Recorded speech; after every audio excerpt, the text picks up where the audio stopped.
मित्रांनो, हे जे कणीस आहे या कणसामधल्या बियाणे अगदी स्वतःला या जमिनीमध्ये गाडून घेतलं आणि त्यापासून त्याने हजारो दाणे या कणसामध्ये दिलेले आहे. स्वतःला गाडून घेतल्याशिवाय त्यापासून दुसरे दाणे तयार होत नाहीत.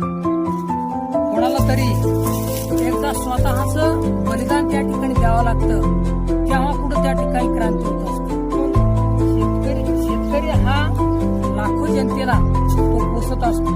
त्याने या उन्हाताणामध्ये केलेले कष्ट आणि या बियाणे जमीन गाडून घेतलेलं बलिदान हे असंख्य जनतेला पोट भरण्याचं साधन ते तयार करून देत असते. म्हणून शेती म्हणजे हा क्रांतीचा मार्ग आहे. शेती म्हणजे हा त्यागाचं प्रतीक आहे. स्वतःसाठी कष्ट आणि दुसऱ्यासाठी फळ असा या शेतीचा उद्देश असतो. म्हणून मित्रांनो, शेती म्हणजे साधारण काम नाही. उन्हातान्हात, ऊन वारा पाऊस या सगळ्या गोष्टीमध्ये तो अगदी तत्परतेने आपण सेवा देत असतो आणि त्या सेवेच्या माध्यमातून त्याला या शेतीमधून फळ मिळत असतं. वारा असेल, पाऊस असेल, वादळ असेल, यामधून बऱ्याच वेळा त्याच्या हातून ह्या पीक निष्ठून जातं आणि कधी कधी त्याच्या हाती निराशाच त्याच्या पदरामध्ये पडतात.